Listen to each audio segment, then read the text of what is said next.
जब से राम विवाह करके आए हैं, अयोध्या जी मंगल उत्सवों का कारण बन गई है, गढ़ बन गई है। राम के रूप गुणशील को देख करके समस्त अवधवासी प्रसन्न हैं। और फिर गुप्तचरों ने आकर के सूचना दी चक्रवर्ती जी महाराज को कि अब संपूर्ण प्रजा का, सारे अवध का एक मन है और सब अवधवासी यही चाहते हैं कि अब राम को युवराज बनाया जाए। अब वो समय निकट दिखाई देता है और फिर एक दिन सहज भाव में ही, क्योंकि श्री चक्रवर्ती जी महाराज विराजमान थे और उन्होंने दर्पण उठाया और दर्पण उठा करके अपना मुख देखा। राय सुभाय मुकुर कर लीना, वदन बिलो के मुकुट सम कीना। इस चौपाई को लेकर के लोग संशय करते हैं कि भाई चक्रवर्ती जी ने दर्पण उठाया, राजसभा में उठाया, राजसभा में विराजमान थे, तो राजसभा में महाराज ने दर्पण क्यों देखा? सारे समाज के सामने, राजा हो करके, सामंतों के सामने, मंत्रियों के सामने, सचिवों के सामने राजसभा में दर्पण देखना, ये तो शोभा की बात नहीं है, ठीक बात नहीं है, व्यवहारिक नहीं लगता।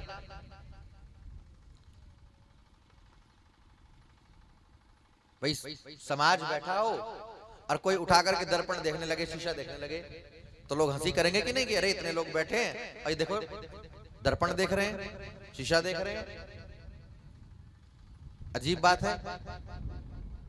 और चक्रवर्ती जी महाराज तो धर्म धुरंधर है, नीतिवान है, तो उन्होंने ऐसा क्यों किया? क्यों देख रहे हैं दर्पण? तो गोस्वामी जी महाराज तो कहते हैं कि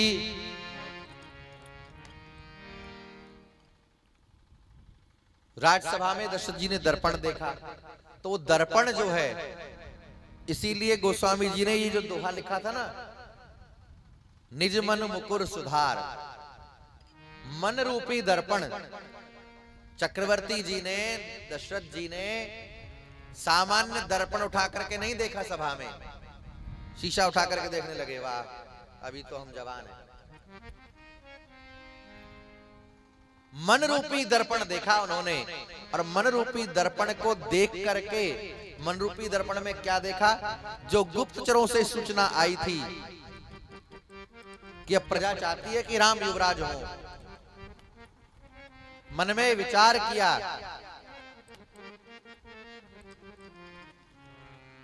और घोषणा करी। लेकिन उससे पहले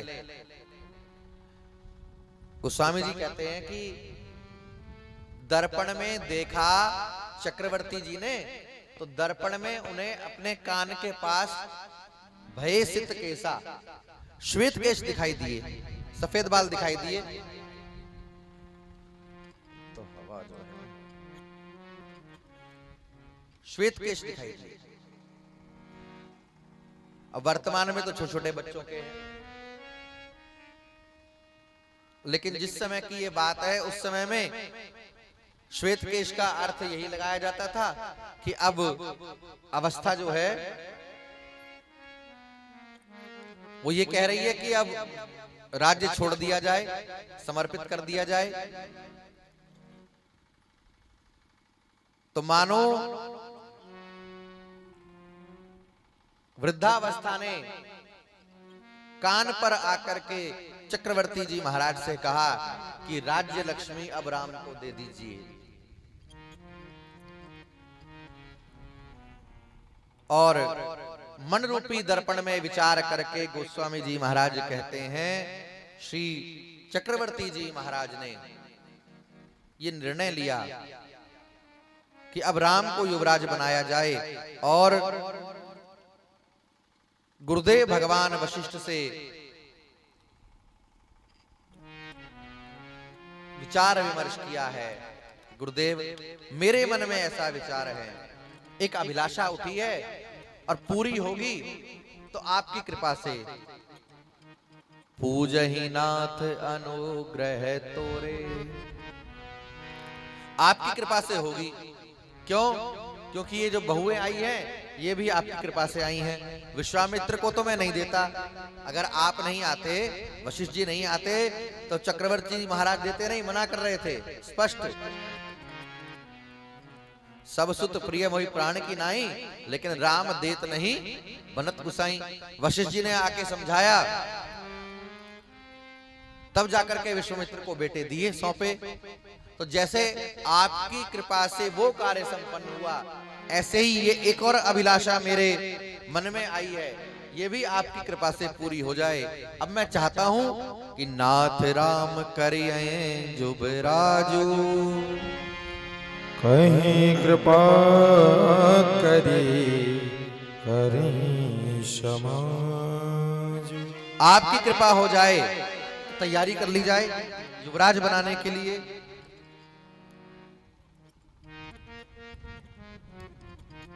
तो वशिष्ठ जी ने कह दिया कि राजन, अगर राम को राजा बनाना चाहते हो, युवराज बनाना चाहते हो, तो देर न करो, बेग विलंब न करिए नृप, साजिए सब ही समाज। सुदिन सुमंगल तबहि, जब राम होय जुबराज। मानस के जो प्रेमी हैं उनको संशय नहीं करना चाहिए। वशिष्ठ जी ने कोई मुहूर्त नहीं निकाला राम जी के राजा बनने का, युवराज होने का। वशिष्ठ जी ने कोई मुहूर्त नहीं निकाला, क्योंकि वशिष्ठ जी त्रिकालदर्शी हैं।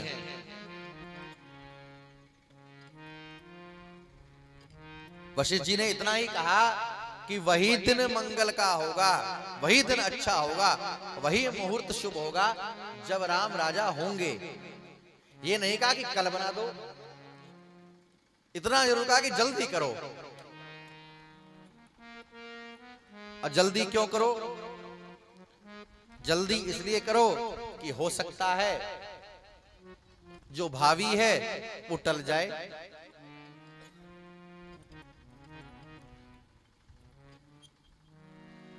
इसलिए बिना विलंब के,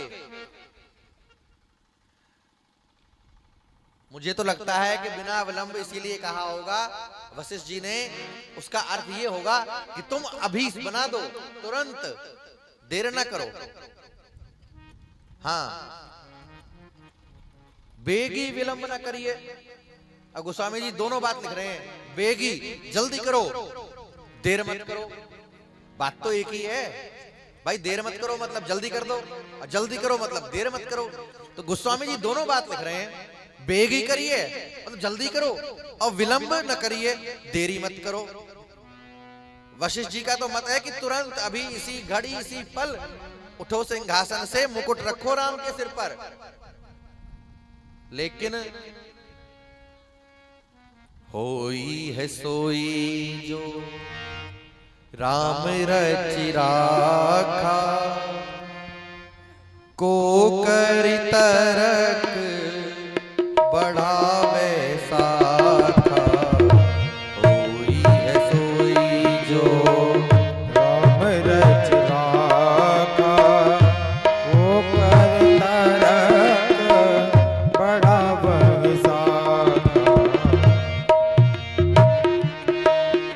गोस्वामी जी कहते हैं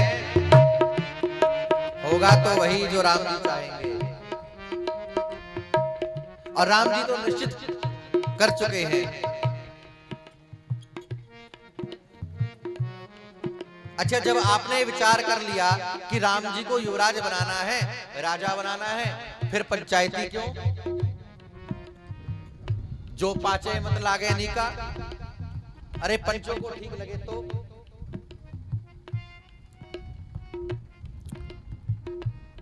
जो पांचे ही मत लागे नी का। अगर पंचों को ठीक लगे तो राम का टीका कर दे। राम का टीका करना ही है, राम का तिलक करना ही है, राम को युवराज बनाना ही है। और गुरुदेव से पूछ रहे हैं, गुरुदेव ने कह दिया कि जल्दी करो। गुरुदेव के जल्दी करो कहने के बाद फिर कह रहे हैं जो पांच ही मत लागे नी का। या तो प्रश्न करिए मत किसी संत से, ब्राह्मण से, गुरुदेव से, और प्रश्न किया तो उनकी जो आज्ञा हुई उसको मान लीजिए ज्यों का त्यों, एज इट एज। फिर उसमें अपना दिमाग नहीं लगाना। समस्या वहीं खड़ी होती है जहां आज्ञा होने के बाद भी अपना दिमाग, हाँ बोलो जय सिया राम। माता पिता प्रभु गुरु के बानी, बिना विचार करिए शुभ जानी। बिना विचार किए तुरंत। और समस्या कब होगी? अच्छा ये ठीक लगे तो कर ले, ऐसा कर ले। स्पष्ट निर्देश को न मान करके अपनी बुद्धि का जब प्रयोग करेगा कोई शिष्य, कोई शरणागत, तो फिर संकट आएगा ही। और गोस्वामी जी महाराज कहते हैं ये तो अभिलाषा सबकी थी, सबने एक मत से स्वीकृति भी दे दी। और गोस्वामी जी महाराज ने कहा, वशिष्ठ जी की आज्ञा लेकर के चक्रवर्ती जी महाराज ने श्रीमंतों को, सामंतों को बुला करके आज्ञा दी है। सारी अयोध्या में मंगल कलश सजने लगे, तोरण द्वारा सजने लगे, आनंद मन रहा है, उत्सव बन रहा है।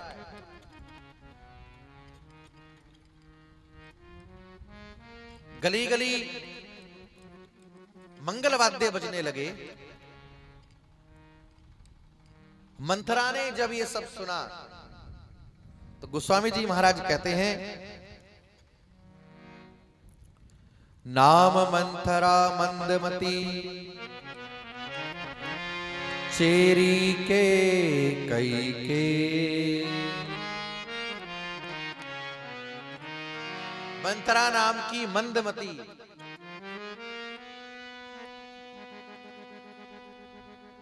केकई की दासी, अपयश की पिटारी, वो थी नहीं लेकिन बना दी गई। किसके द्वारा?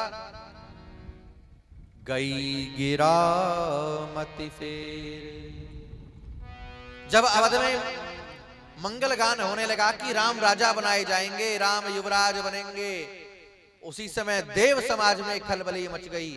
देवताओं ने विचार कर लिया कि अगर राम राजा हो गए तो फिर हमें कौन मुक्त करेगा, हमारे संकट को कौन टालेगा? ये दशानन, ये रावण,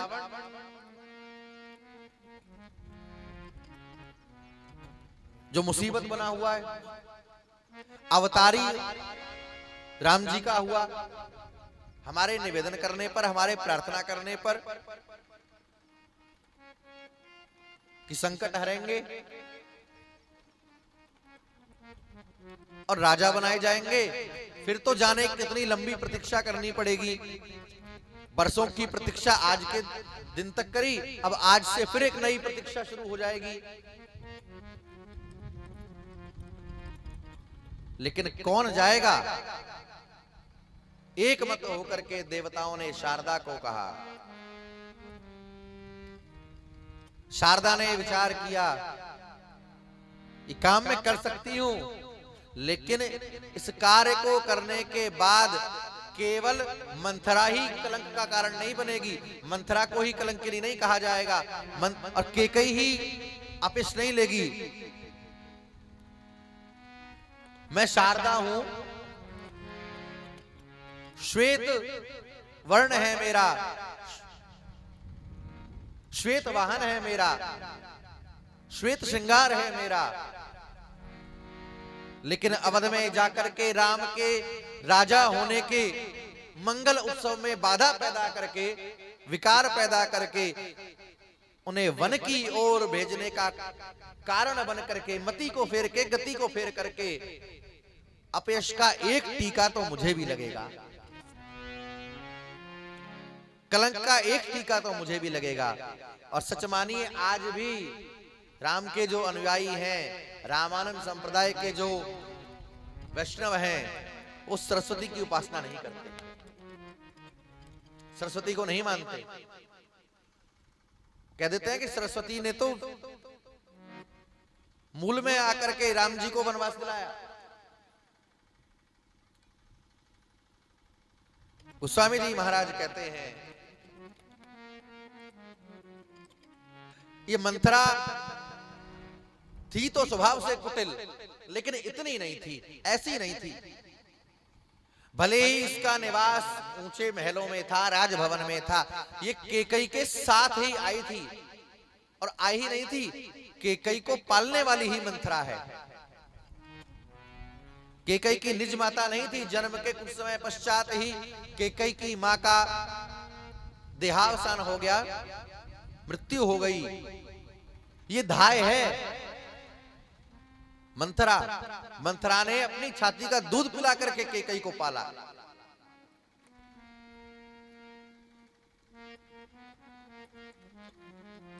केकई के संग आई थी।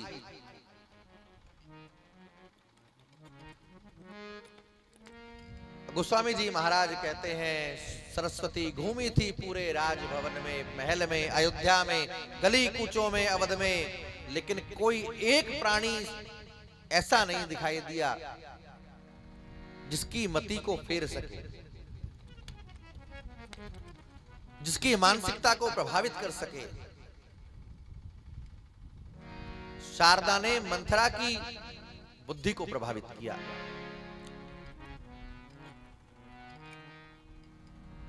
बुद्धि उसी की प्रभावित होती है जिसकी बुद्धि में छिद्र होता है।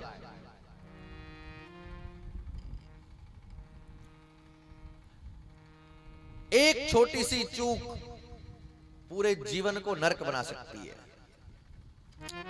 जिनके पास बल हो, बुद्धि हो, विद्या हो, जो संपन्न होवे, उनका प्रयास होना चाहिए कि ऐसे लोगों पर दया करके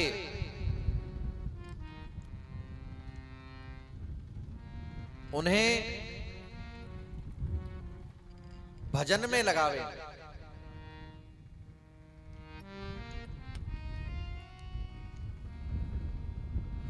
और सरस्वती की प्रेरणा से अवध की गलियों में निकली आज मंथरा। और मंथरा ने लोगों से पूछा कि अयोध्या में क्या हो रहा है। अरे भाई, अचानक कौन सा उत्सव आरंभ हो गया? किस बात की इतनी प्रसन्नता है? चारों तरफ ये प्रसन्नता की लहर किस कारण से है? पूछे सी लोगन काह उछाहू, राम तिलक सुनि भाउरे दा। लोगों ने कहा कि अरे मंथरा, आज तू अपने जन्म को सफल मान, जा महलों में जा और जा करके केकई को सूचना दे दे कि राम राजा बनाए जाएंगे। यह मंगल उत्सव राम के राजा बनने का है, केकई के राम राजा बनेंगे।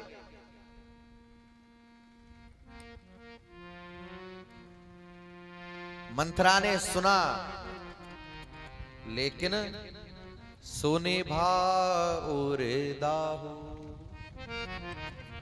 प्रसन्नता के स्थान पर हृदय जल उठा, दहक उठा, क्योंकि मंथरा सदैव से राम से ईर्ष्या रखती है, कौशल्या से रखती है, और उसका एक कारण है। क्योंकि मंथरा को लगता है कि जिस आधार पर केकई अवध में आई थी वो आधार समाप्त हो जाएगा। केकई की जो मंथरा की जो शंका है वो निर्मूल नहीं है। केकई का विवाह दशरथ जी से इसी शर्त पर हुआ था, चक्रवर्ती जी महाराज से केकई का विवाह ही इसी शर्त पर हुआ था कि केकई के गर्भ से जो पुत्र होगा वो राजा बनेगा।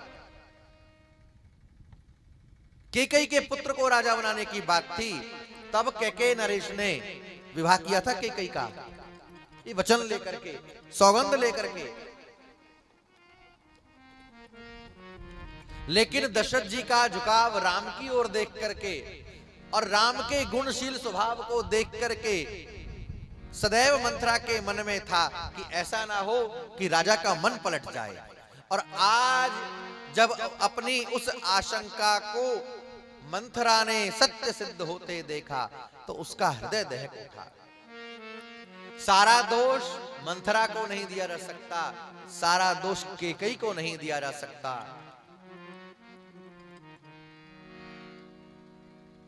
महाराज दशरथ ने प्रतीक्षा क्यों नहीं करी, क्यों नहीं बुलवाया भरत शत्रुघ्न को? अरे भाई बाद में भी तो आए।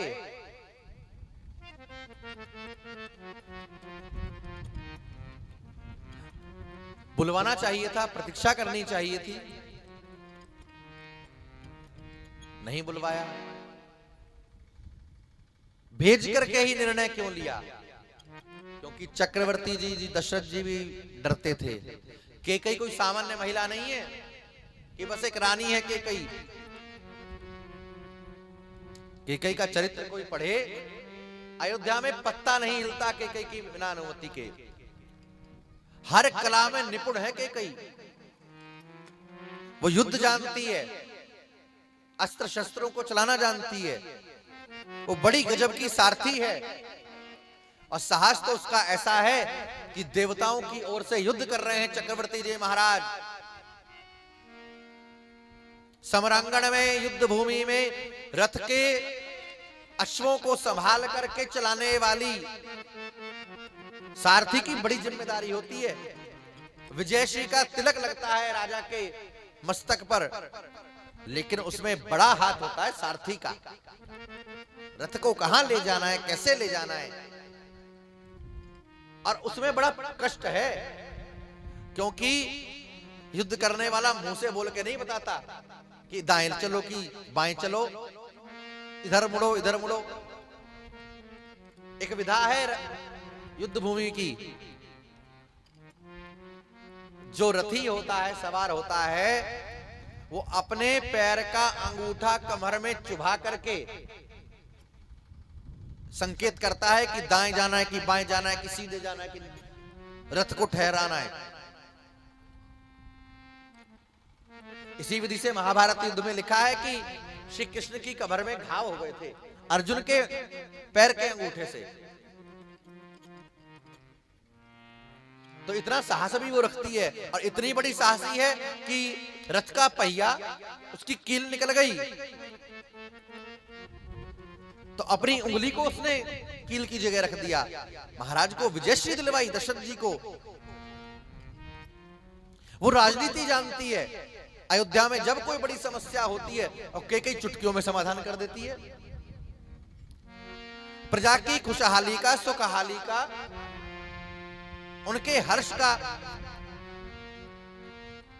अवध के कल्याण की योजनाओं को बनाने वाली केकई है। इतना ही नहीं, उसे वास्तु का भी ज्ञान है, उसे भूमि भवन का भी ज्ञान है, निर्माण कला जानती है, अनेक गुण है केकई में। और इतना ही नहीं है, केकई राम को चाहती भी भरत से अधिक है। भरत से अधिक चाहती है केकई। न चाहती होती तो राम की दुल्हन को, जानकी को कनक भवन न देती। कह देती मैंने बनवाया है।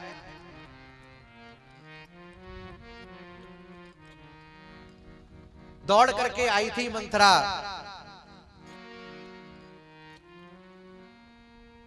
बिलखती हुई, रोती हुई, माथा पटकती हुई। पूछा कैकेयी ने, मंथरे लगता है कि लक्ष्मण ने तुझे कुछ कह दिया, क्योंकि लक्ष्मण जी बीच बीच में मंथरा को, अरे मुझे लगता है कि आज फिर तेरी सेवा कर दी लक्ष्मण ने। बता तो सही बात क्या है। हंस कही रानी गाल बड़ तोरे, दीन लखन सिख असपन मोरे। तेरे ये बड़े बड़े गाल है, बता क्या बात है। बड़े गाल का मतलब अब बता दे, जो मिर्च मसाला लगा के बताने वाली है, बड़ी बड़ी बात बढ़ा चढ़ा के कहने वाली है, कि कहीं जानती है ये हर बात को बढ़ा चढ़ा के कहती है। अब बता, जो कहने आई है, रो रही है, नाटक कर रही है, बता दे, जो कहना है कह दे। लक्ष्मण की शिकायत करने आई होगी।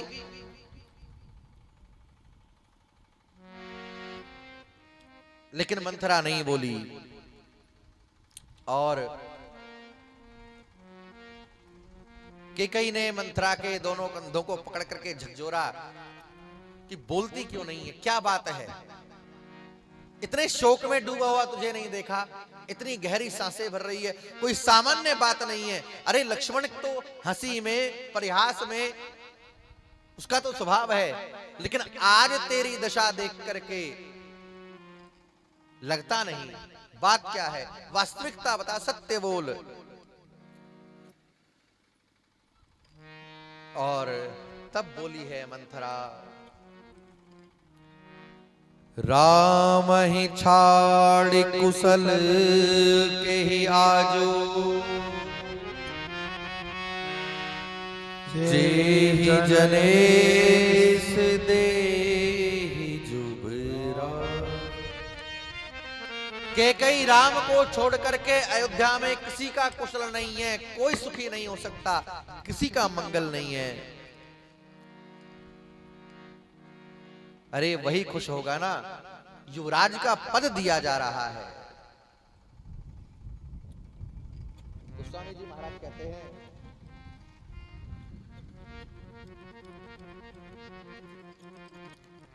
मंथरा कहती है, मुझे तो लगता है कि विधाता ब्रह्मा केवल कौशल्या के अनुकूल है। और मैंने देखा कौशल्या को, बड़ा उसमें गर्व आ गया जब से उसने सुना कि उसके पुत्र को, राम को युवराज बनाया जाएगा। गई नहीं है मंथरा, गली मोहल्ले कूचे से सुन करके आई है, लेकिन कहती है कौशल्या गर्व से फूली बैठी है। अच्छा, मुझसे क्या पूछ रही है कैकेयी, तू जा, खुद जा करके देख शोभा। ये शोभा देख करके मेरा मन दुखी हुआ है। कितनी गजब की बात है। सुंदरता को देख करके, शोभा को देख करके क्या किसी का मन दुखी हो सकता है? मोर हो, मोर पंख फैला करके नाच रहा है, क्या कोई दुखी हो सकता है कि मोर के पंखों को देख करके? किसी हरी भरी बगिया को देख करके, पुष्पों को देख करके क्या कोई दुखी हो सकता है? वही दुखी हो सकता है जिसके हृदय में द्वेष की अग्नि धधक रही हो।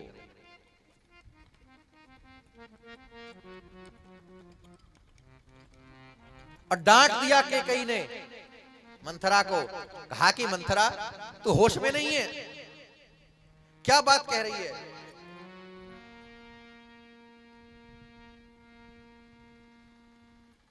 मंथरा ने कहा कि रानी मैं तो होश में हूं, लेकिन तू अपनी सोच, तेरा बेटा परदेश में है और तू ये समझती है कि दशरथ महाराज तेरे वश में है।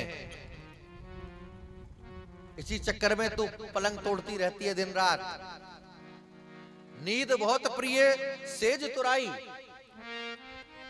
साहस देखो, पट्ट महिषी है कैकेयी, उससे कह रही है कि तू पलंग तोड़ती रहती है दिन रात पड़ी पड़ी, लेकिन कपट नहीं देख पाई तू राजा का, तू समझ नहीं पाई कपट। कैकेयी कहती है कि तेरी जीभ खिंचवा लूंगी मैं। तो होश में आ, किसके बारे में बात कर रही है, किससे कह रही है? गोस्वामी जी महाराज कहते हैं कि कैकेयी ने एक बात ऐसी कह दी जिससे मंथरा और चिढ़ गई।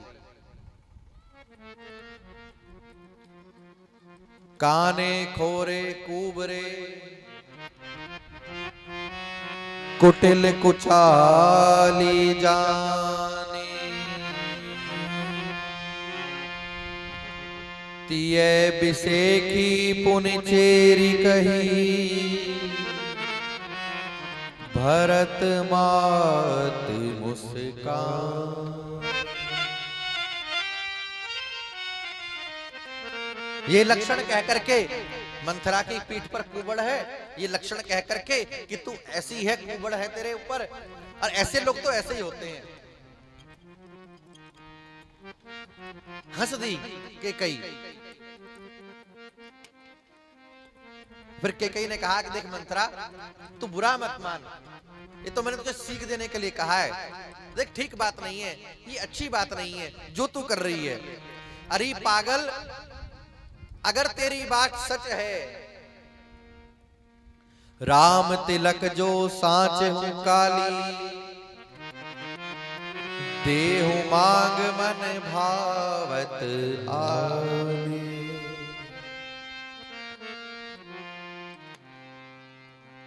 कैकेयी कहती है कि अरे अगर तेरी बात सत्य है कि राम राजा बनाए जाएंगे, राम युवराज होंगे, तो जो तू कहेगी वो मैं तुझे दे दूंगी। अरे यही तो परंपरा है इस वंश की, सूर्य वंश की, मेरे परिवार की परंपरा है। बड़ा भाई राजा हो, छोटा भाई सेवक हो। देख राम युवराज होंगे, तूने आकर के मुझे सूचना दी है, जो तू मांग सकती है मांग ले, सब दे दूंगी। राम को तो सारी मां प्रिय है, कौशल्या से भी प्रेम करते हैं वो, जिसने जन्म दिया, सुमित्रा को भी प्रेम करते हैं। लेकिन जैसा प्रेम राम मुझसे करता है, वैसा तो जन्म देने वाली कौशल्या से भी नहीं करता। और देख ऐसे ही नहीं कह रही हूं मैं ये बात, मोह पर करहि स्नेह बिसेखी, मैं कर प्रीति परीक्षा दे। कैकेयी कहती है मैंने राम के प्रेम की परीक्षा ले ली है, मुझे भरोसा है राम पर। ऐसे नहीं कह रही मैंने ये बात, मैंने कई बार आजमाया है राम को। राम जब गुरुकुल से आए लौट करके, तो सबसे पहले मेरे पास आया, कौशल्या के पास नहीं गया, अपनी माँ के जन्म देने वाले के पास नहीं गया, सबसे पहले मेरे पास आया। अरे तू भूल गई उस दिन को जब दुल्हन लेकर के राम आया था, दुल्हा बन करके राम आए थे, साथ में दुल्हन थी, जानकी थी दुल्हन वेश में। कौशल्या के चरण नहीं उसने पहले छुए, पहले मेरे चरणों पर मस्तक रख करके प्रणाम किया था राम ने। तू कैसे भूल गई? अरे बावरी, मैं तो ये कहती हूं विधाता से कि विधाता अगर आगे मुझे जन्म मिले तो आगे जन्म मिलने पर राम मुझे पुत्र हो और जानकी मेरी बहू हो। राम से अधिक प्रिय कुछ नहीं है मुझे। सबसे अधिक प्रिय प्राण होते हैं। सब कुछ चला जाए, धन चला जाए, संपत्ति चली जाए, वैभव चला जाए, यश पद प्रतिष्ठा चली जाए, इन सब के जाने पर इनको अर्जित किया जा सकता है। कुछ आपको परिश्रम से मिल जाएगा, कुछ आपको परिश्रम के द्वारा प्राप्त नहीं हुआ तो कुछ आपको प्रारब्ध से मिल जाएगा, कुछ आपको पूर्वजों की कृपा से मिल जाएगा, सहयोग से मिल जाएगा। लेकिन प्राण एक बार जाने के बाद मिलना संभव नहीं है। अरे मंथरे, मैं सत्य कहते हूं, प्राण त्याधिक राम मोह प्रिय मोरे, दिन के तिलक छोब कस तोरे। प्राण त्याधिक राम प्रिय मोरे, दिन के तिलक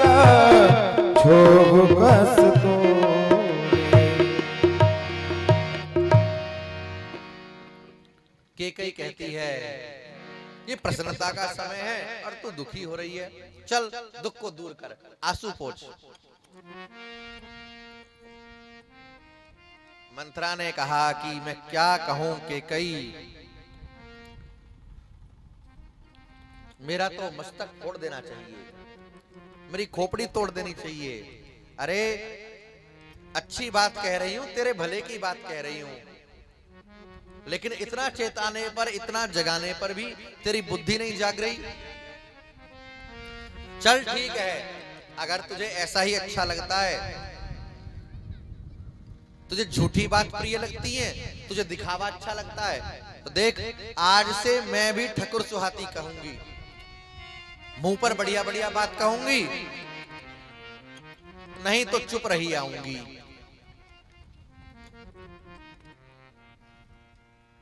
क्या कहूं कि कई विधाता ने मुझे कुरूप बना दिया, सुंदर नहीं बनाया, जो बोया सो मैं तो काट रही हूं। जबकि यहां पर अपने रूप की चर्चा करने की कोई जरूरत नहीं थी मंथरा को, लेकिन मंथरा ने केकई पर व्यंग किया है। ये मंथरा कहती है कि मैं तो कुबड़ी हूं, कुरूप हूं, तो दासी हूं, लेकिन तू तो सबसे सुंदर है, तेरी सुंदरता पर दशरथ मोहित है। मैं तो कुरूप होकर के दासी हूं, परवश हूं, और जो बोया सो काट रही हूं। लेकिन ये सोच ले, कोई राजा बने हम पर क्या फर्क पड़ेगा। अरे मैं तो पहले भी दासी थी, आज भी दासी हूं और दासी ही होकर के रहूंगी, लेकिन क्या करूं, तेरा अहित नहीं देखा जाता, मैंने तुझे पाला है केकई। गोस्वामी जी महाराज कहते हैं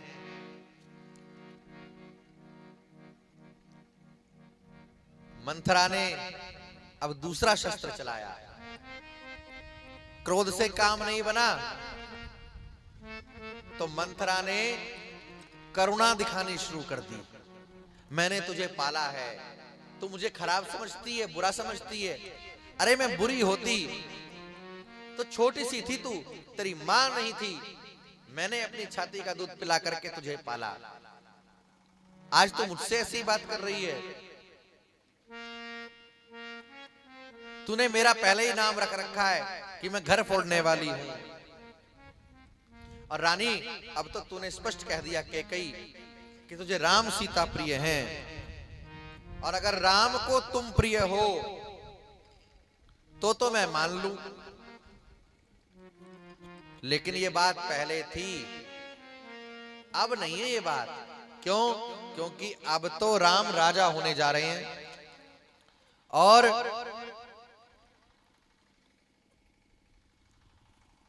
तुम्हें एक बात बताऊं, ये खबर आज की नहीं है कि आज ही घोषणा हुई है राम के राजा बनने की। मंथरा कहती है कि कैसे कि आज की बात नहीं है, 15 दिन बीत गए, आज तक दशरथ जी ने बताया तुम्हें कि वो राम को युवराज बनाने जा रहे हैं।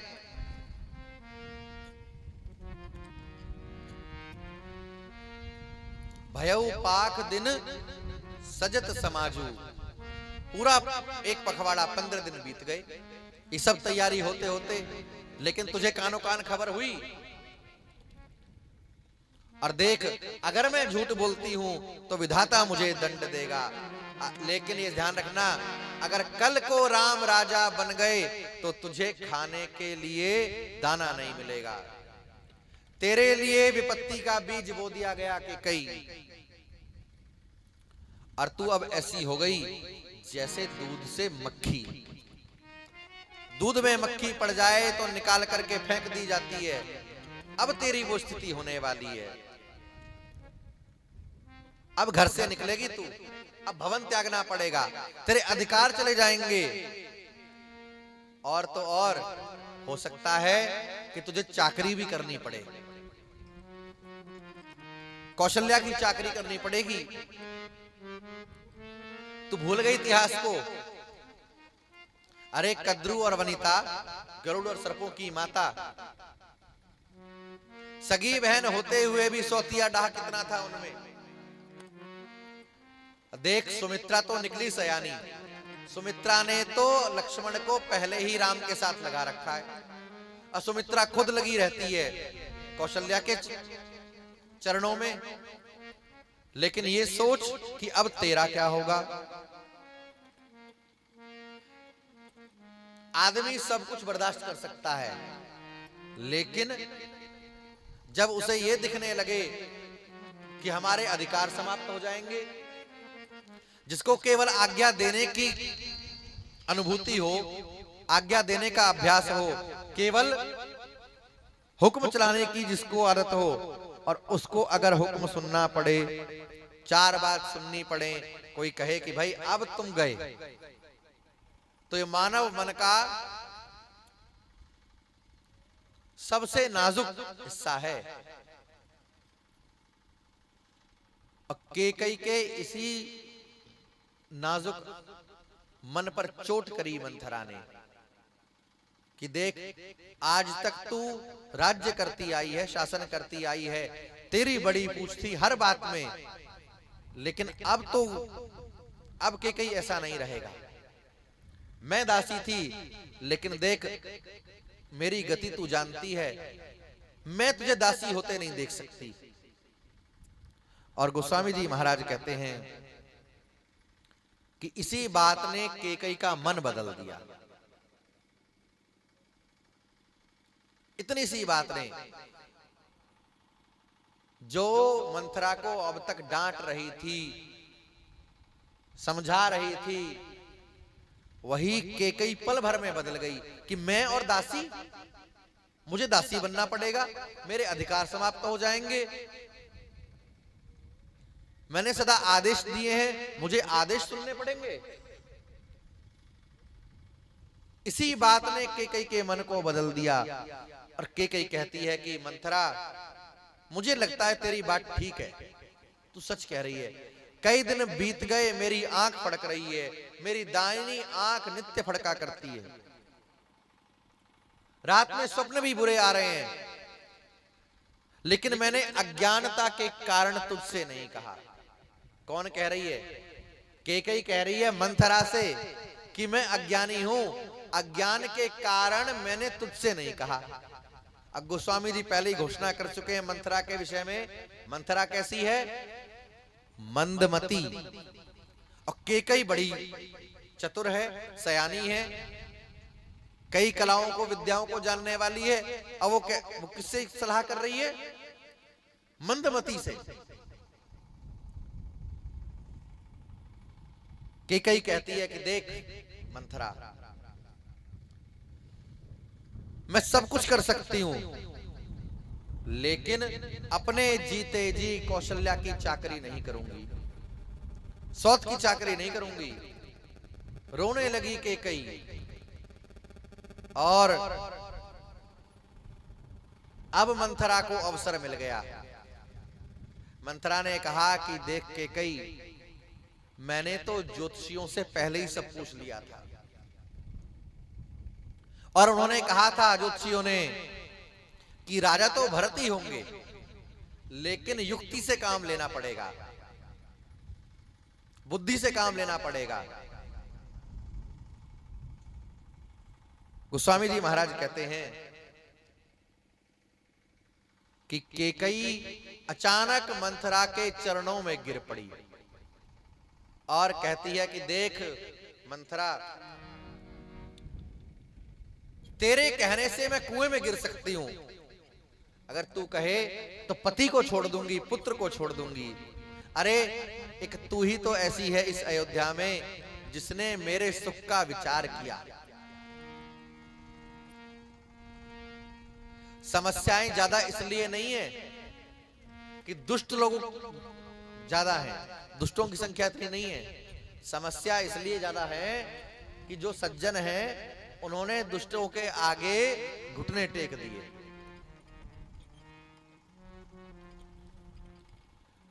कैकेयी कहती है कि तेरे कहने से, और इतना ही नहीं, कुबरी करी कबूल कैकेयी, कपट छुरी उर पाहन ते।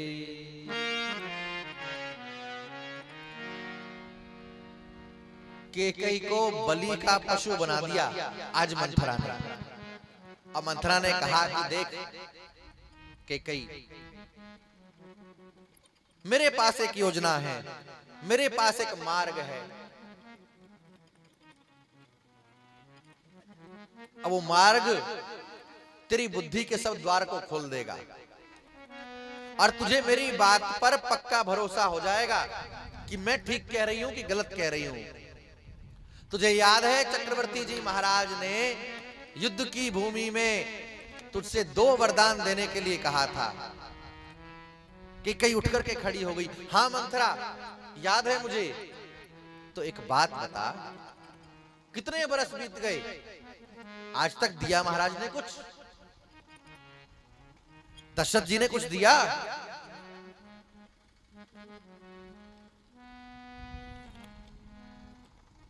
अब कैकेयी की बुद्धि फिर पलटी। कैकेयी ने यह विचार नहीं किया कि यहां मुझे मांगने की आवश्यकता ही नहीं पड़ी कभी। अरे मेरे कहे अनुसार, मेरे कथन के अनुसार पूरी अयोध्या का शासन चल रहा है। राजकोष पर कैकेयी का आधिपत्य है। श्रीमंतों के साथ में, मंत्रियों के साथ में मंत्रणा करती है कैकेयी, नीतियां बनाती है। वो कैकेयी भूल गई कि अरे मांगू तो जब मांगने की आवश्यकता हो। क्या आज तक कोई ऐसी आवश्यकता पड़ी कि वरदान मांगने पड़ते? कोई ऐसी विशेष स्थिति आई, परिस्थिति बनी? नहीं बनी।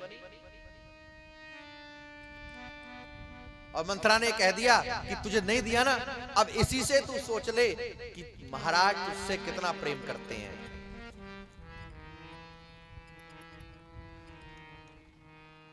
तो देख, अब एक ही मार्ग बचा है, तो दोनों वरदान मांग ले महाराज से। एक वरदान में भरत को गद्दी मांग ले और दूसरे वरदान में राम को वनवास मांग ले।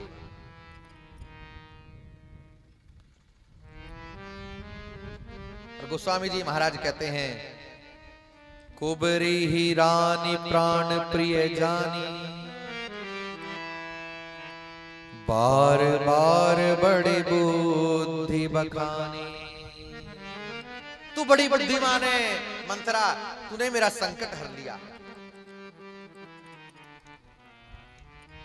मंथरा कहती है कि लेकिन देख, वरदान ऐसे नहीं मांगना कि सीधे महाराज से जाकर के मांग लिया। वो देंगे नहीं। राजा बड़े सयाने हैं, चतुर हैं, तुझे भ्रमित कर देंगे। और तू बड़ी भोली है, तू बहुत सीधी है, तू समझ नहीं पाएगी उनकी बात को। वो तुझे भ्रमित कर देंगे, तुझे बहला लेंगे, फुसला लेंगे। देख, एक काम कर, कोप भवन में चली जा कोप भवन में, और तब तक महाराज की ओर मुख मोड़ करके न देखना जब तक वो राम की शपथ न ले लें, राम की सौगंध न खा लें। जब राम की सौगंध लें तब ही उनसे कुछ मांगना। और गोस्वामी जी महाराज कहते हैं, को न कुसंगति पाई न साई, रही न नीच मते चतुराई।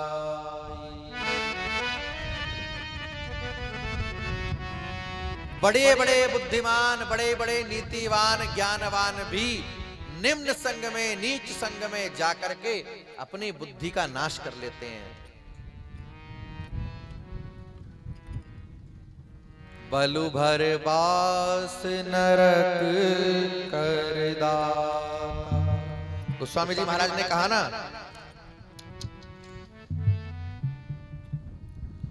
कि नरक का वास बढ़िया है, लेकिन दुष्ट संग जने देहि विधान। नरक का वास अच्छा है, दुष्ट का संग न दे भगवान।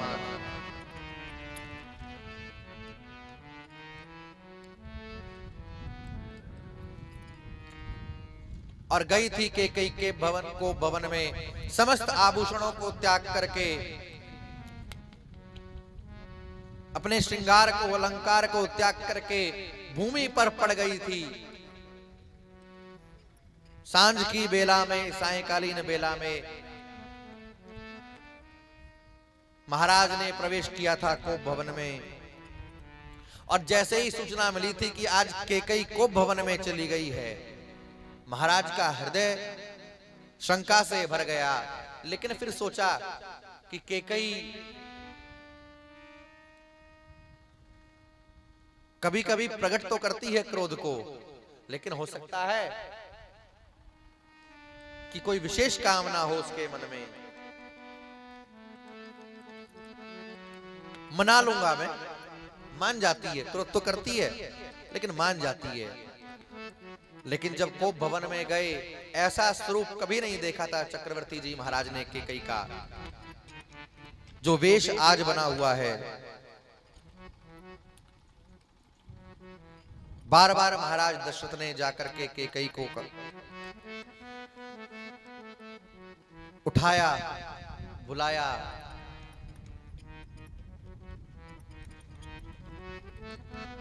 कहा कि जो चाहिए सो मांग ले।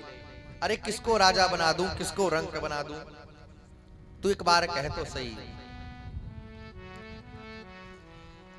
दशरथ जी भूल गए कि ये मेरे वश का नहीं है, अति हो रही है। हानि लाभ जीवन मरण जस अपजस विधिहार। और दशरथ जी कहते हैं कि तू बोल तो सही, किसको राजा बनाना है, किसको रंक बनाना है, किसके कारण तू यहां को भवन में आकर के लेटी है। तू जो चाहे सो ले ले मुझसे। कैकेयी ने कहा कि देना देना कहते रहते हो, कभी दिया है कुछ? दिया तो है नहीं कभी कुछ, बस कहते रहते हो दूंगा दूंगा, जो चाहे ले ले। तो महाराज ने कहा, दशरथ जी ने कहा कि कैकेयी चलो मैंने नहीं दिया, लेकिन तूने भी तो कभी कुछ मांगा नहीं, अब मांग ले। तो कैकेयी कहती है कि ऐसे नहीं मांगूंगी, राम की शपथ लो,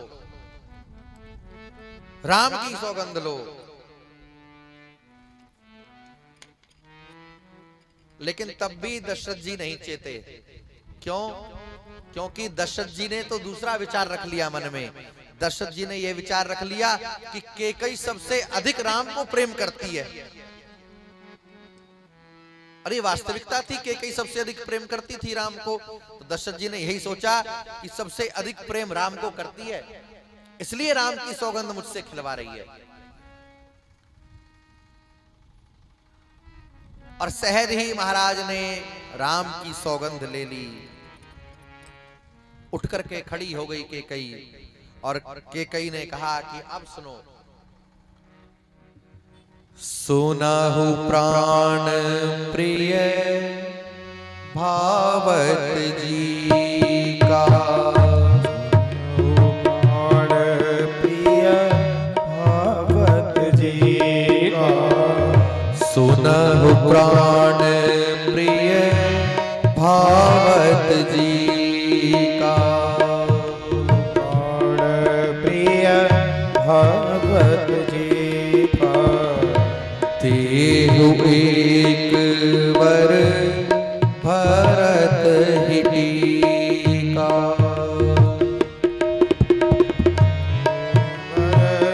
भरत ही टीका। तेहु एक वर भरत ही टीका, देहु एक वर भरत ही टीका। मांगहु दूत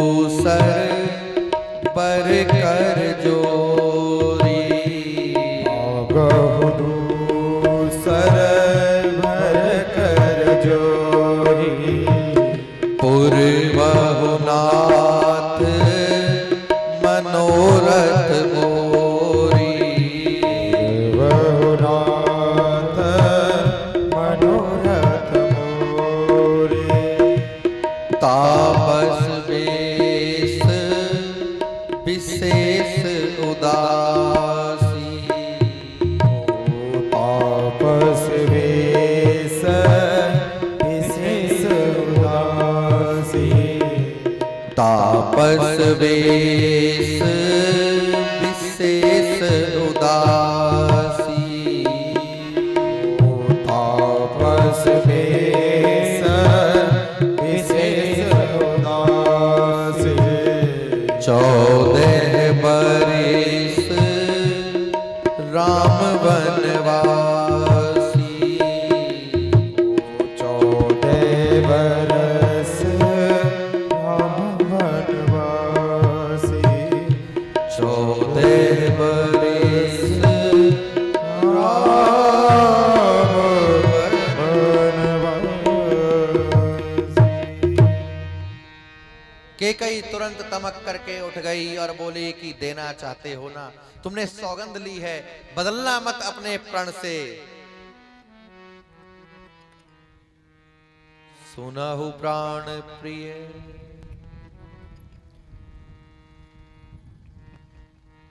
कैकई कहती है, पहला वर मुझे ये चाहिए, देह एक वर भरत ही टीका।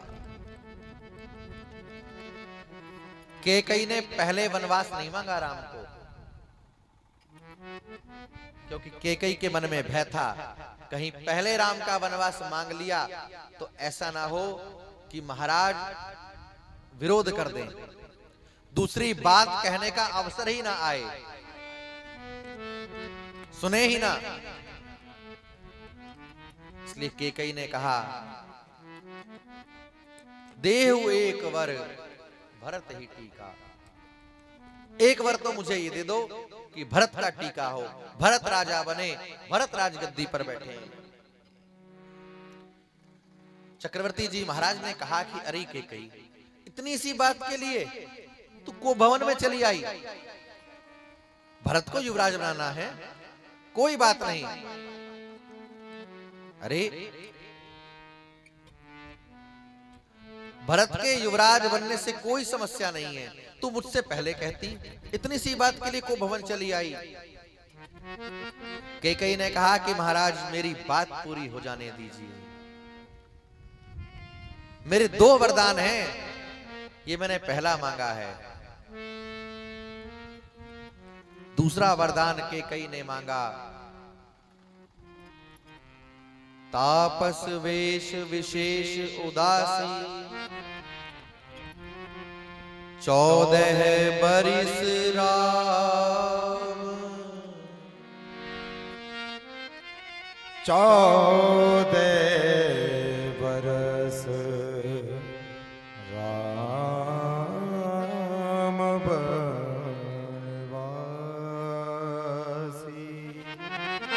14 बरस राम वनवासी। तपस्वी का वेश धारण करके राम चले जाए वन को। 14 वर्ष के लिए।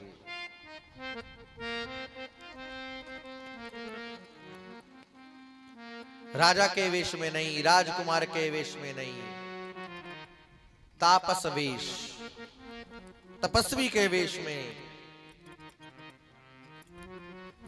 इतना सुनकर के चक्रवर्ती जी महाराज होश खो बैठे, सुध खो बैठे और मस्तक पर हाथ पटक करके भूमि पर गिर पड़े। दशरथ जी नेत्र बंद हो गए, मानो सारे संसार में अंधकार छा गया, अंधेरा छा गया। गिर पड़े भूमि पर, और जैसे ही भूमि पर गिरे दशरथ जी, कैकई घबरा गई, कहीं ऐसा तो नहीं है कि महाराज ने प्राण त्याग दिए हो। दौड़ करके आई दशरथ के पास, मस्तक पर हाथ रखा, गोद में उठा करके सिर रखा। चक्रवर्ती जी महाराज ने, दशरथ जी ने नेत्र खोले और कहा कि कैकई, तूने विचार करके बात नहीं कही, तूने सोच करके नहीं कहा। क्या सच में ये तेरी मांग है? मुझे भरोसा नहीं होता कैकई कि तू मांग रही है। तू नहीं मांग रही कैकई, मुझे सच बता ये किसकी मांग है। कैकई कहती है कि आपने कहा था अब न देना चाहो तो मत दो, मेरे वचन बाण से चुभते हैं, मुझसे कहते हो सोच समझ करके नहीं बात करती। विचार नहीं किया मैंने बहुत विचार किया है। क्या समझा था कि कैकई हूं मैं।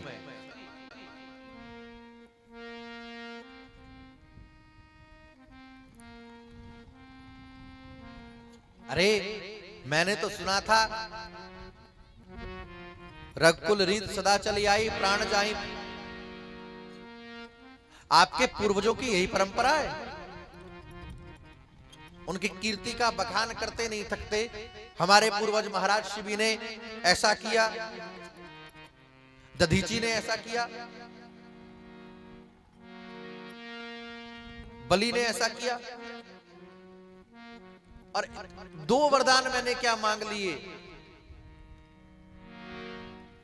गोस्वामी जी महाराज कहते हैं दशरथ जी ने कहा कि कैकई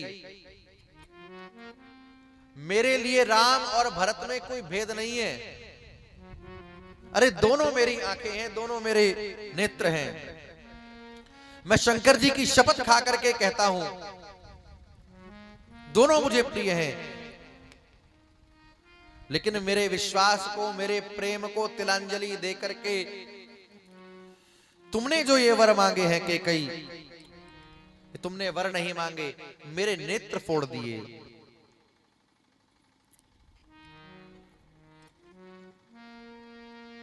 और अगर तू केवल भरत के राज्य की मांग करती है कैकई, तो इससे कोई समस्या ना होगी और राम भी इसमें प्रसन्न होंगे। लेकिन तेरा ये दूसरा वर जो है, राम को वनवास किस लिए?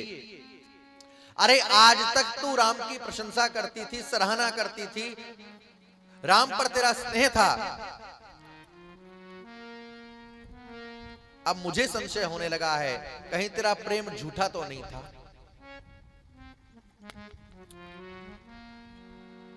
मछली जल के बिना जी जाए ये संभव है, सांप बिना मणि के रह सकता है, लेकिन कैकई मैं सच कहता हूं, सूर्य पश्चिम से उदित हो जाए लेकिन राम के बिना एक पल एक घड़ी मैं जी ना सकूंगा।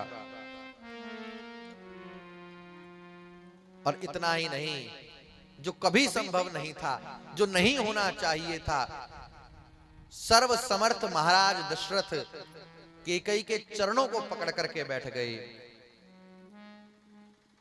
गही पद, गोस्वामी जी कहते हैं गही पद, चरण पकड़ लिए दशरथ ने, हाथ जोड़ लिए, कहा कि कैकई मैं तेरे चरण पकड़ करके विनती करता हूं, इस रघुकुल को तू, इस राजवंश को तू विनाश की ओर मत लेकर के जा।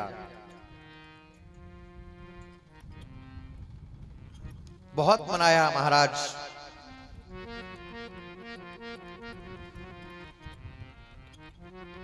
दशरथ ने, लेकिन कैकई नहीं मानी।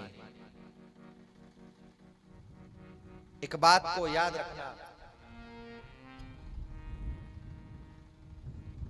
साधकों ने जो बात कही है कि अगर आप किसी के जीवन में सुख नहीं उत्पन्न कर सकते तो उसके दुख का कारण भी मत बनना। चाहे वो घर हो, चाहे परिवार हो, समाज हो, गांव हो, राष्ट्र हो।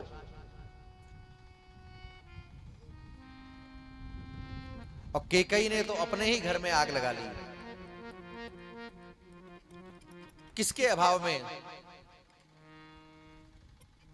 सब कुछ है कैकई के पास, नहीं है तो उसके पास विचार देने वाला ठीक नहीं है। ठीक से विचार ठीक नहीं मिले कैकई को, इसलिए साधकों ने कहा है सत्संगत से प्यार करना सीखो जी, जीवन का उद्धार करना सीखो जी, सत्संगत से प्यार करना सीखो जी, जीवन का उद्धार करना सीखो जी। सत्संगत से प्यार करना सीखो जी, जीवन का उद्धार करना सीखो जी। सत्संगत से प्यार करना सीखो जी, जीवन का उद्धार करना सीखो जी।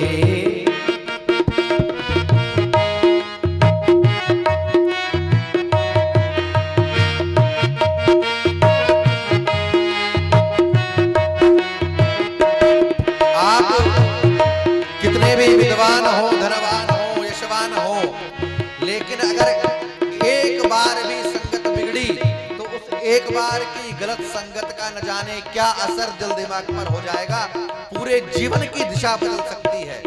इसलिए सत्संगत से प्यार करना सीखो जी, जीवन का उद्धार करना सीखो जी।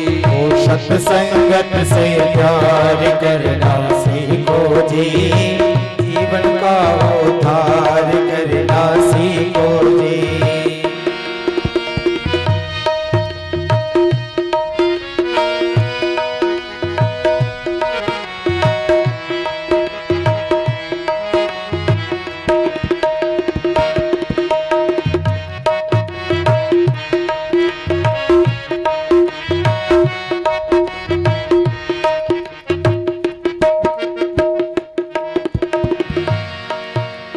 तन धन धाम संग नहीं जावे, तन धन धाम संग नहीं जावे, तन धन धाम संग नहीं जावे, तन धन धाम संग नहीं जावे। सुत तारा कोई काम न आवे, सुत तारा कोई काम न आवे, सुत तारा कोई काम न आवे, सुत तारा कोई काम न आवे। ममता का संहार करना सीखो जी, जीवन का उद्धार करना सीखो जी। ओ सत्संगत से प्यार करना सीखो जी, जीवन का उद्धार करना सीखो जी।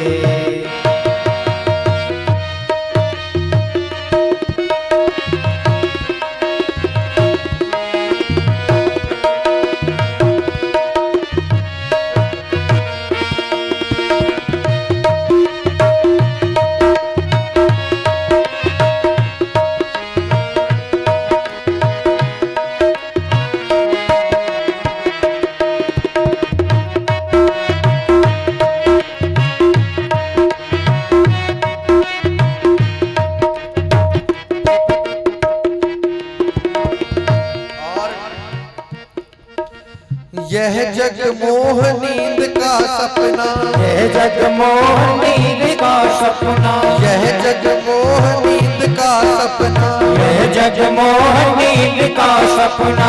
नहीं कोई गैर नहीं कोई अपना, नहीं कोई गैर नहीं कोई अपना, नहीं कोई गैर नहीं कोई अपना, नहीं कोई गैर नहीं कोई अपना, नहीं कोई गैर नहीं कोई अपना, नहीं कोई गैर नहीं कोई अपना। सत्य असत्य विचार करना सीखो जी, जीवन का उद्धार करना सीखो जी। सत्संगत से प्यार करना सीखो जी, जीवन का उद्धार करना सीखो जी।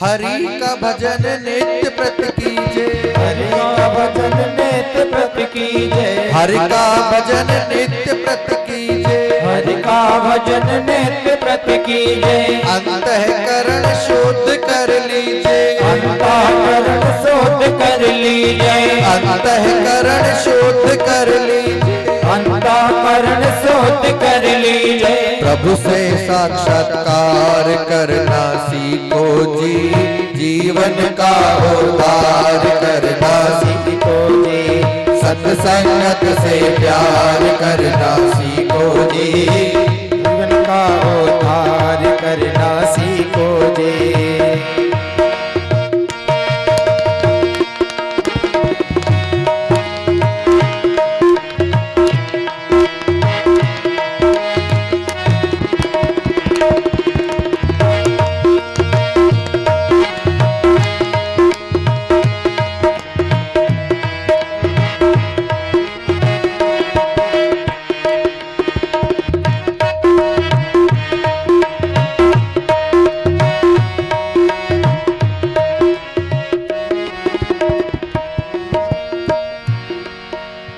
भिक्षु कहे सुनो मन मेरो, भिक्षु कहे सुनो मन मेरो, भिक्षु कहे सुनो मन मेरो, भिक्षु कहे सुनो मन मेरो, नर्तन भव बारिधि को बेरो, नर्तन भव बारिधि को बेरो, नर्तन भव बारिधि को बेरो, नर्तन भव बारिधि को बेरो, नर्तन भव बारिधि को बेरो, नर्तन भव बारिधि को बेरो, नर्तन भव बारिधि को बेरो, नर्तन भव बारिधि को बेरो। भव से बेड़ा पार करना सीखो जी, जीवन का उद्धार करना सीखो जी, सत्संगत से प्यार करना सीखो जी, जीवन का उद्धार करना सीखो जी, सत्संगत से प्यार करना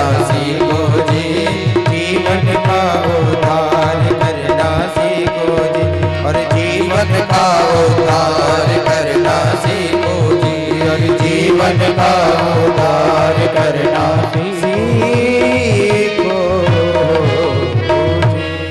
जय जय श्री सीताराम। जीवन में सब कुछ हो, लेकिन अगर संग ठीक नहीं है तो पतन होने में, जीवन भर के साधन के नष्ट होने में देर नहीं लगेगी। सर्वगुण संपन्न होते हुए भी गोस्वामी जी महाराज कहते हैं,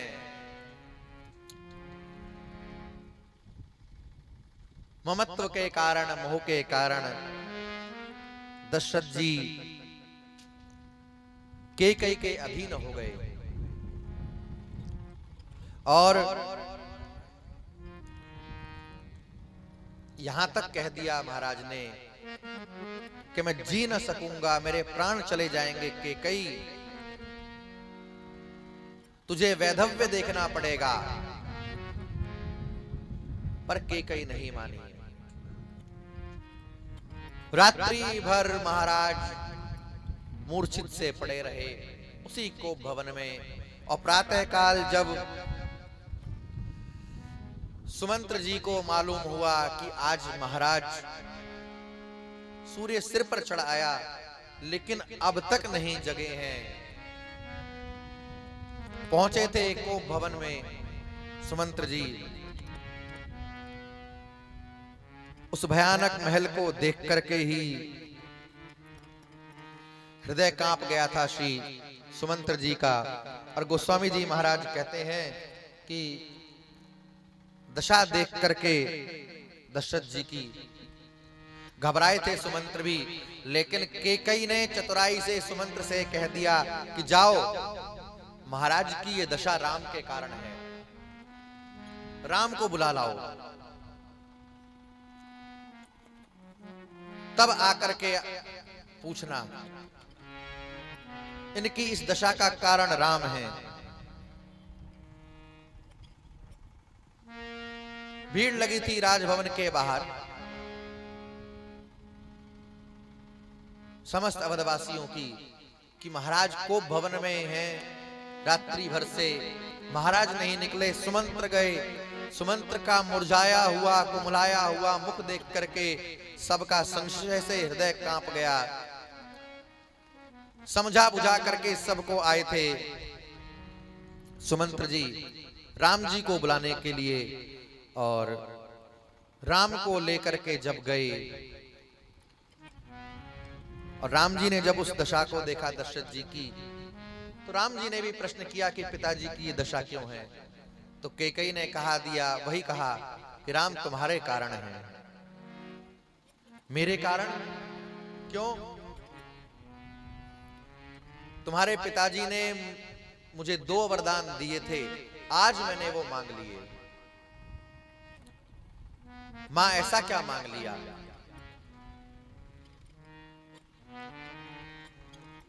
कैकेयी कहती है कि मैंने मांग लिया है कि भरत राजगद्दी पर बैठे, भरत राजा हो। सुन करके राम जी झूम उठे, मेरा भरत राजा बनेगा।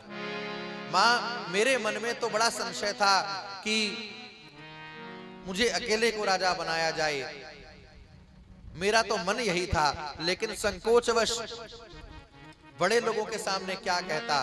मां, तूने ठीक किया वरदान मांग करके। कैकेयी ने कहा कि राम, अभी दूसरा वर बाकी है। हाँ मां, बताओ दूसरा वर। तो कैकेयी ने कहा कि मैंने दूसरे वर में तुम्हारे लिए वनवास मांगा है राम। राम ने सुना वनवास, कैकेयी कहती हां। तो राम जी ने कहा कि मां, अगर आपने मांगा है तो कुछ विचार करके मांगा होगा। अब मुझे तो लगता है कि आपने वनवास नहीं मांगा, आप तो मुझे वन में तप करने के लिए भेजना चाहती हैं, क्योंकि अब तक तो हमने जीवन में कोई साधन किया नहीं। आप सबको दिखाना चाहती हैं कि राजा बनने के योग्य तो राम ही है। अब महाराज सीधे हमें राजा बना दें तो शायद हमारा यश उतना न हो, लेकिन कृपा करके मां, मेरे यश को फैलाने के लिए तुम मुझे वन भेज रही हो।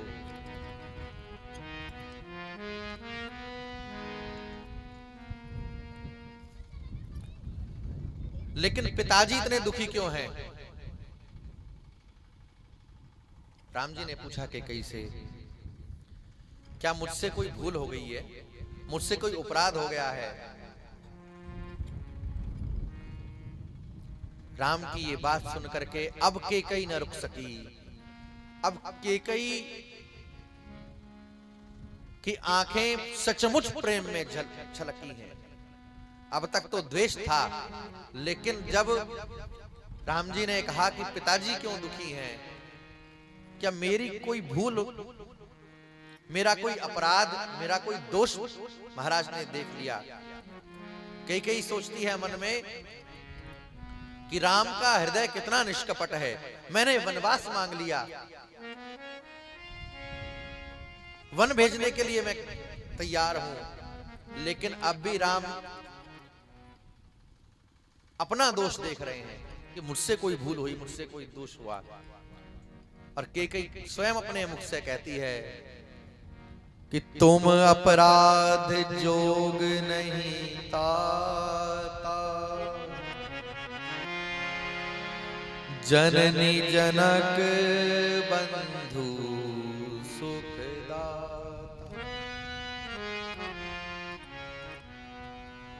कैकेयी कहती है कि राम, तुमसे अपराध नहीं हो सकता, तुम अपराध के योग्य कहां हो? जननी जनक बंधु सुखदाता, तुम तो सुख देने वाले हो।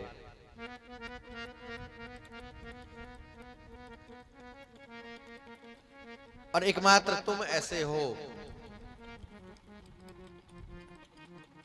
जो अपनी मां, अपने पिता की बात को सहर्ष स्वीकार करने वाले हो। और राम जी कहते हैं कि मां,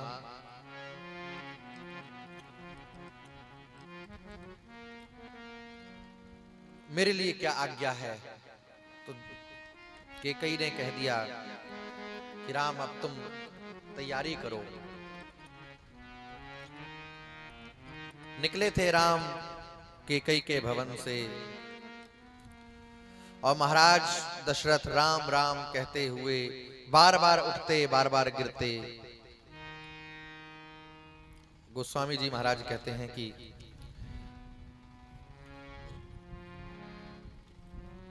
कैकेयी के भवनों से निकलने के बाद राम जी कौशल्या जी के पास गए आज्ञा लेने के लिए। तो कौशल्या जी ने पूछा कि राम, ये किसकी आज्ञा है? अगर केवल ये पिता की आज्ञा है, दशरथ जी की आज्ञा है, तो मैं तुम्हें रोकती हूं। पिता से अधिक अधिकार मां का होता है। अगर ये महाराज की आज्ञा है तो मैं आदेश देती हूं कि वन नहीं जाना, लेकिन अगर मां ने कहा है, कैकेयी की भी सम्मति है, तो राम तुम वन की ओर प्रस्थान करो। गोस्वामी जी महाराज कहते हैं, संसार में राम के जैसा माता पिता गुरुजनों का वचन पालन करने वाला न कोई दूसरा हुआ न होगा। लेकिन एक बात कौशल्या जी ने कह दिया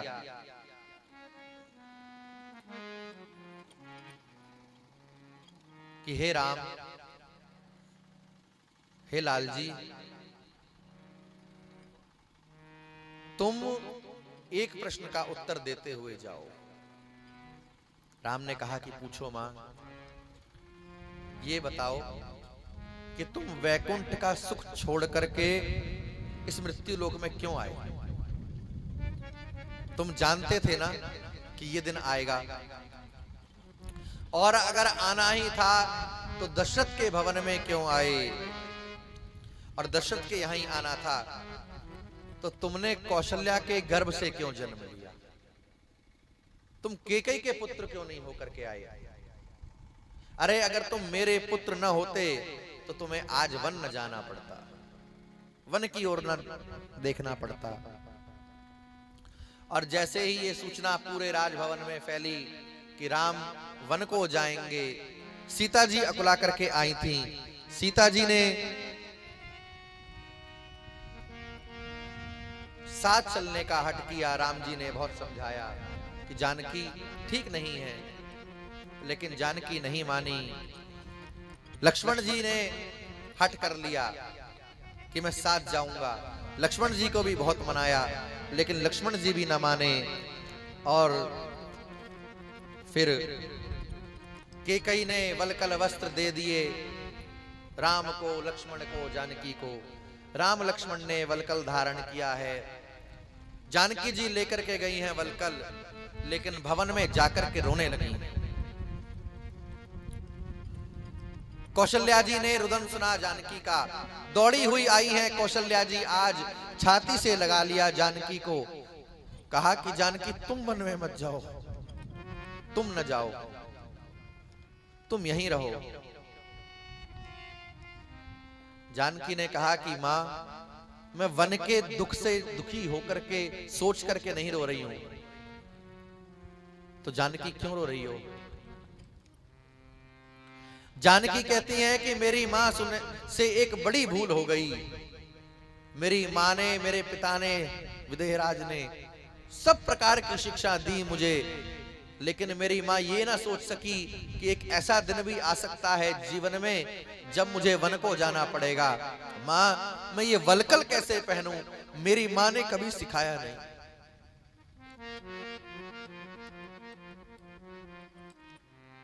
इन्हें कैसे धारण करूं? कौशल्या जी ने छाती से लगा लिया जानकी जी को।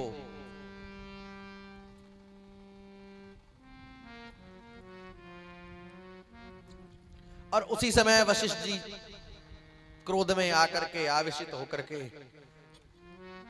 सभा में आए और कह दिया वशिष्ठ जी ने कि केकई, तूने इस रघुवंश को काल के गाल में समाने के लिए भेज दिया। तूने खुद तो कलंक लिया ही, लेकिन देख, मैं वशिष्ठ इस सूर्य वंश का कुलगुरु, जब से ये वंश आरंभ हुआ है तब से मैं हूं।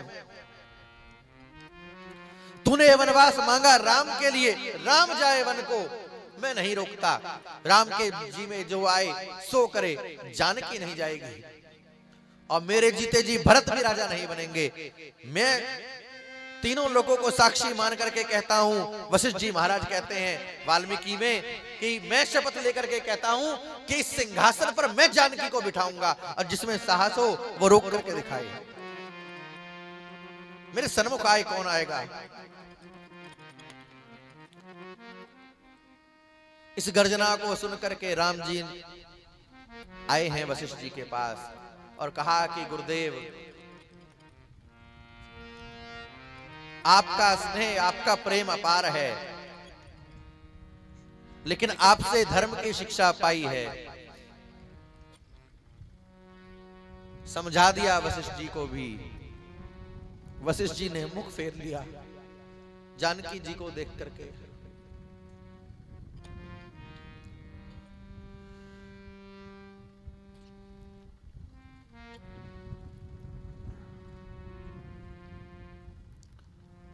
मुनि वेश धारण करके निकले तीनों राजभवन के बाहर। राम राम कहते हुए दशरथ जी उठे, गिर पड़े, सुमंत्र दौड़ करके गए। राम जी सुमंत्र से कहा दशरथ जी ने कि सुमंत्र, एक काम करना, तुम इनको रथ में बिठा करके ले जाओ, वन दिखा करके लौटा लाना। अगर राम न लौटे तो कोई बात नहीं, लेकिन जानकी को जरूर लौटा लाना।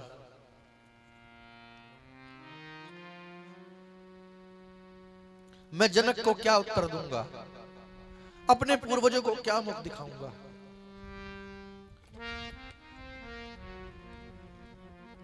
जानकी इतनी कोमल है।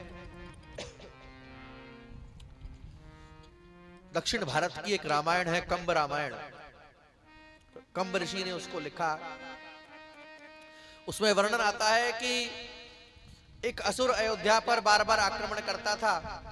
धरती पर तो नहीं आता था, आकाश से पत्थरों की वर्षा करता था।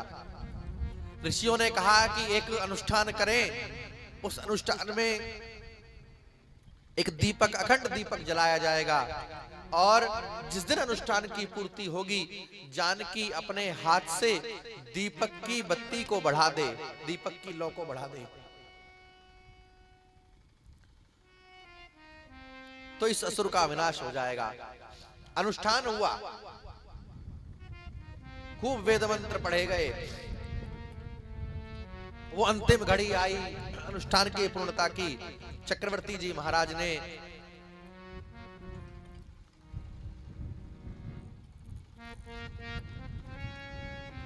प्रवेश किया पूजा गृह में। कौशल्या जी जानकी जी को लेकर के आ रही थी दीपक की बत्ती बढ़ाने के लिए।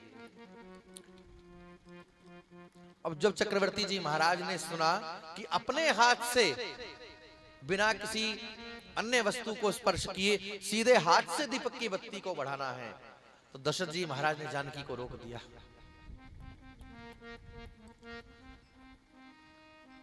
कहा कि अयोध्या रहे चाहे बसे चाहे उजड़े, पर इतना कष्ट नहीं दूंगा। मेरी जानकी दीपक को बढ़ाएगी, उसके हाथ की उंगलियां दीपक की बत्ती से कहीं जल न जाए। कहा कि जानकी को लौटा करके ले आना सुमंत्र। राम को मैं जानता हूं, राम नहीं आएगा।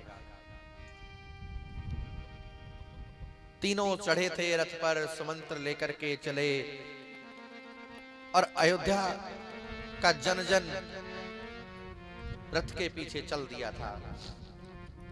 गोस्वामी जी महाराज कहते हैं,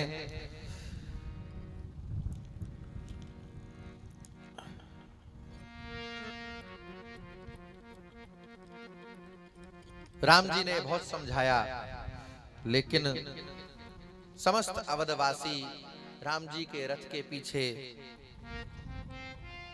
चल दिए और शाम हुई है। शाम के समय निषाद राज गुह से श्री राम जी ने भेंट करी है और ये पहली रात तमसा नदी के तट पर श्री राम जी की है। निषाद राज गुह ने साथरी सजाई, श्री राम जी और जानकी जी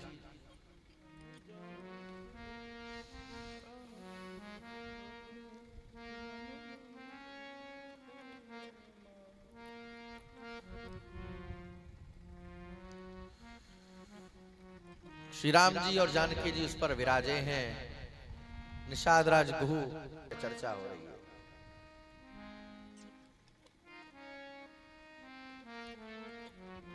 दोनों बात कर रहे हैं, लेकिन निषाद राज गुह ने अचानक लक्ष्मण को शांत कर दिया कि लक्ष्मण जी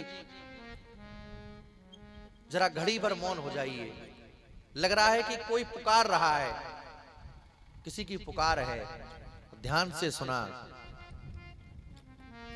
तो कुशा की साथरी पर लेटे हुए राम जी नींद में थे, लेकिन भरत भरत कह करके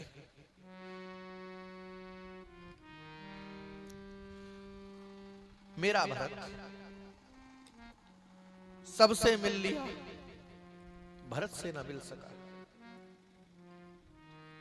अगर कभी भरत आ गया सामने तो क्या उत्तर दूंगा उसे? प्रश्न करेगा कि मेरी प्रतीक्षा क्यों नहीं करी मेरा भरत।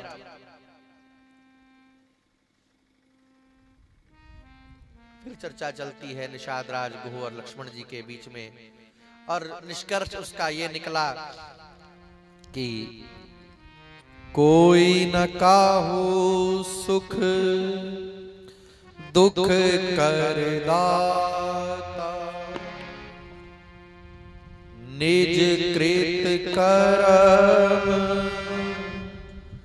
भोग सब भ्राता।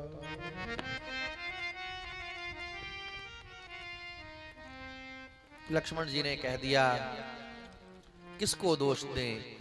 न केकई का दोष है न मंथरा का, ये प्रारब्ध है हमारा। सुखस्य दुःखस्य न को अपि दाता,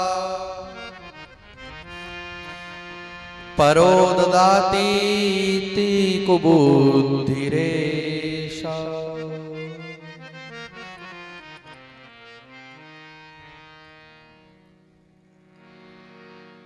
किसी प्रकार से वो रात कटी है और इसी रात से लक्ष्मण जी ने निद्रा का त्याग कर दिया। सोए नहीं लक्ष्मण 14 वर्ष।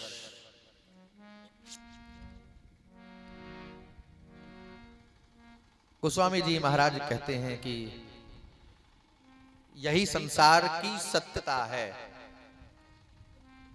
मोह निशा सब सोवनिहारा, मोह निशा सब सोवनिहारा, देखिए सपन अनेक प्रकार। आदमी स्वप्न देखता रहता है, ऐसा करेंगे वैसा करेंगे, ये होगा वो होगा, और घड़ी भर में पल भर में सब रचना बदल जाती है। पल भर की देर नहीं लगती, जिसकी कल्पना नहीं की थी घटना घट जाती है। जो संसार बसने जा रहा था उसके उजड़ने में पल भर लगता है। लेकिन गोस्वामी जी एक बात और कह देते हैं कि ये वनवास जो राम जी का हुआ ये दुखदाई तो है।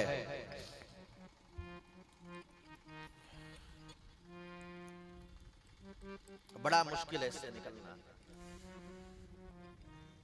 ये दुखदाई तो है, लेकिन गोस्वामी जी महाराज कहते हैं कि अच्छा भी है। क्यों? कहते राम गुण भाभिनु सारा, जागे जग मंगल सुखदा।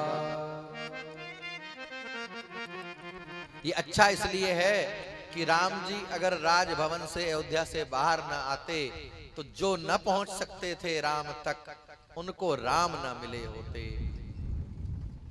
वो प्रतीक्षा करती हुई शबरी, वो वनवासी, वो भील, वो कौल, जिनको वंचित रखा गया था, जिनकी पहुंच नहीं थी, राम ने यही सोच करके वनवास स्वीकार कर लिया कि शायद ये मुझ तक नहीं आ सकते, लेकिन मैं तो जा सकता हूं। जैसे हमारे ब्रज में एक बड़ी प्रसिद्ध कथा है, श्री सूरदास जी। सूरदास जी प्रतिदिन बिहारी जी का दर्शन करने जाते, तो एक दिन लोगों ने कहा कि चौरे सूरा, तू काहे को चलो आमे, ठोकर खाम तो आवे, गिर तो आवे, तो सूझे नहीं, और तू आए के कहा करे तो दिसे है ना, तो काहे को चलो आमे। तो सूरदास जी ने कहा कि अरे बाबरे ओ, मेरी फूटी है, बाकी थोड़ी फूटी है, फूटी तो मेरी है। अरे मैं न देख सकूं कोई बात नहीं, तू तो देख सकता है। और शायद हजारों की, लाखों की इस भीड़ में कितने चाहने वाले, मानने वाले आते हैं, मुझ पर न पड़ेगी नजर, किसी और पर पड़ जाएगी, शायद उसके सहारे बेड़ा पार हो जाएगा। प्रातः काल हुआ है, स्नान आदि हुआ, और जटा बनाई है राम जी ने। देख करके सुमंत्र जी का मन भर आया,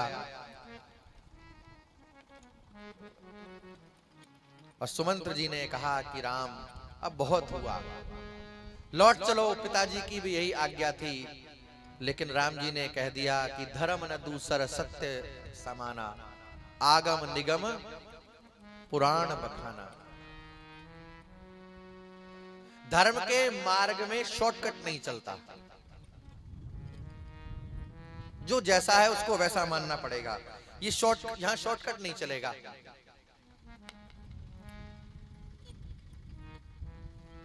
और शॉर्टकट तो किसी मार्ग में नहीं है। अंग्रेजी में कहावत है, no pain no gain. Kailash Babu, no pen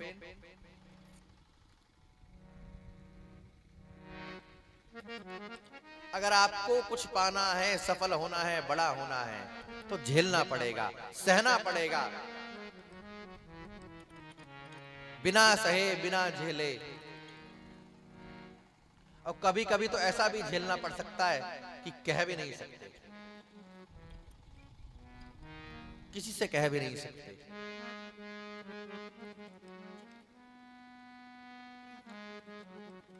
Ram ji ने कह दिया कि मैं ना जा सकूंगा, अब ना लौट सकूंगा, आप लौट जाइए।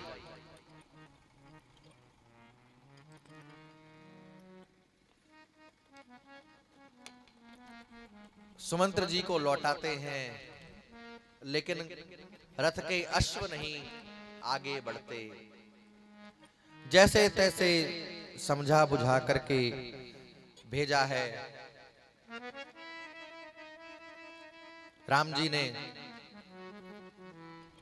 सुमंत्र जी को।